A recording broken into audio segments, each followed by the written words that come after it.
Hello, everybody, and welcome to the Politics Lab on YouTube. My name is Bill Muck. I'm a professor of political science at North Central College, and I'm joined, as always, by my colleague and best friend, Dr. Phil Barker, a professor of political science at Keene State College. Hey, Phil.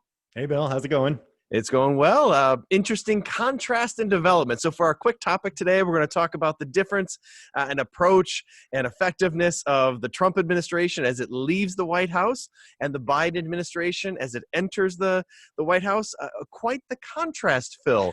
Yes. One orderly, restrained, professional. The other one rolling out Rudy Giuliani with the hair dye dripping down his sideburns. What do you make of all this? Until you said Rudy Giuliani, I wasn't sure which one was which in your. That's right. Yeah. No, I mean, it's been fascinating to watch over the last week. I mean, the Trump administration, it feels like they are truly sort of running out of track here. Their wheels are falling off. They continue to lose legal cases, increasing numbers of people quietly, but like there was a group of Republican national security people who came out and basically said it's time to concede, it's time to move forward. But having said that, it's not stopping them, right? So the Rudy, I mean, we've made fun of Rudy Giuliani on these in the past couple of weeks, but he continues. I mean, that press conference where he's just like sweating and hair dye running down his face.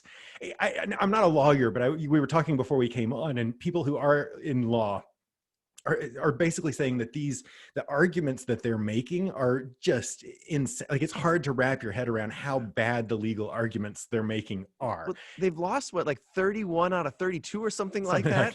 Yes, yeah, and they're hopeful. I mean, what they're saying is their their spin is that, well, this just means they'll be able to get to the Supreme Court quicker. So that's what the Supreme Court is looking for, right? Somebody who's like constantly losing so they can overturn all of this precedent.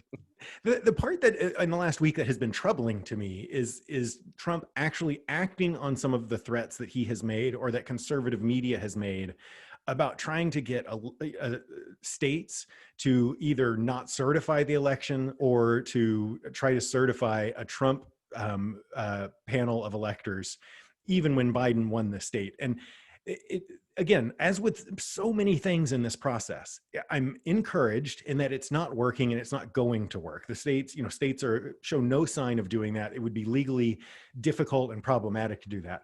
But I am really disturbed by the fact that Trump is all in on this, that he invited Michigan politicians to the White House for a president to lobby lawmakers to try to get them to go against the will of the people in their own state. It's, again, we've come to accept this from Trump, but it is so far out from what is normal and what is appropriate. It is really disturbing. That's the part that this past week has been, even though this isn't going to work, the damage that is being done in the meantime is just, it's shameful. Right. And I think that's what people are missing that point there, because you're right. There was a really important shift that occurred over the last 3 or 4 days where the Trump legal strategy went from, we're filing all these cases in the hope that the courts are going to throw out votes or do something, right? That the courts are going to fix this. They're going to give us votes back, or they're going to throw out some votes, to this strategy of trying to get state legislatures or courts to overturn this decision and then bring in their own slate of electors, right? I mean, that's going from pursuing a legal strategy to a political strategy where the goal is to overturn the results of the election. That's where we're at. That's what they're essentially, they're openly arguing this right now, is we should overturn the election. And I think people are not reacting enough to this because, one, they're so stupid. They're so bad at it, right? So there's the fear that anybody this stupid can't be effective. And two, the chance of it occurring is very slim. So they're like, well, it's stupid and it's a long shot, so I shouldn't worry about it. But at the end of the day, the president is trying to overturn the will of the people and overturn election results. Like, it's stunning. But because it's so stupid in how they go about it, we're like, oh, it's no big deal. Yeah. I think it's a really, really big deal. It is. And the fact that he's not being rebuked in any big way by the Republican Party or by leaders in the party is really concerning, because it's again, the problem goes beyond Trump, right? And that's where all of this, him tweeting about this stuff and dragging it on, it gives air to this, to these conspiracy theories. I saw one of the conspiracy theories going around now is that George Soros was arrested today for tampering with the elections, and it's circulating. And, when those things, it's nonsense. But when a president latches onto it, again, I've been encouraged. So, I mean, we can sort of transition. The media coverage has largely been, I mean, Trump is no longer the big story. That's like you're Yeah. saying. That is good. That's good. But it also doesn't mean that we shouldn't be concerned about this other, Yeah. this other stuff. But yeah, I mean, the fact that everyone else is sort of moving on, and Trump, Biden's putting together this very competent, very qualified group of people, very normal group of Yes. people, Yes. professional. Like it's so refreshing, and it feels like a bit of a relief.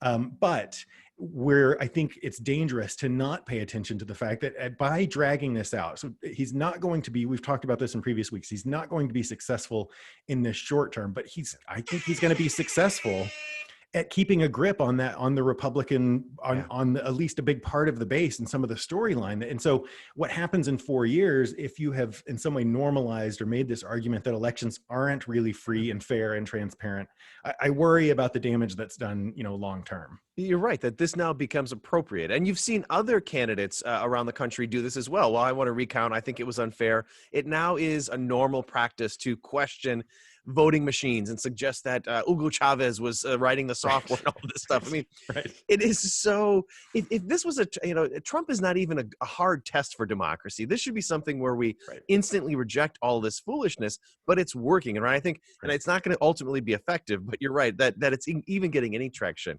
And again, the contrast between Biden, who's not engaging Trump on this, very disciplined, putting out a professional team. Everybody's going crazy over all these picks. And I mean, they're good. And maybe this week on the episode, we can talk about some of them, but they're normal picks, right? Right. He's doing what you're supposed to do. And people are like, this is amazing. Yep. How does he find people like this? Well, just because there are all these professionals out there who've been out of government for 4 years, and they're happy to be back.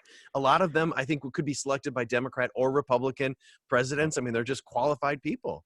It'll be interesting to see how that plays out. I think, Biden's done a really good job. The air horn has gone off, but we should talk for just a second. Yeah. Biden has done a really good job of picking throughout the campaign of doing what he thinks is right, and not listening to the media, not listening to Twitter and all these other things. And this is another example of it. He's not picking sexy names of people that everyone is. He's not picking Elizabeth Warren for Secretary for Treasury, but he's picking highly competent, like you said, professionals, people who have done these jobs before. I saw somebody say these are people who you could call at 6 a.m. and say, we need you on the job at 8, and they'd be able to do it. Right? They're people who have done this stuff before. And you're right, people are excited about it, and it'll be interesting to see. This is the first time I've thought about this. We talk about in debates the idea of lowered expectations and how that helps.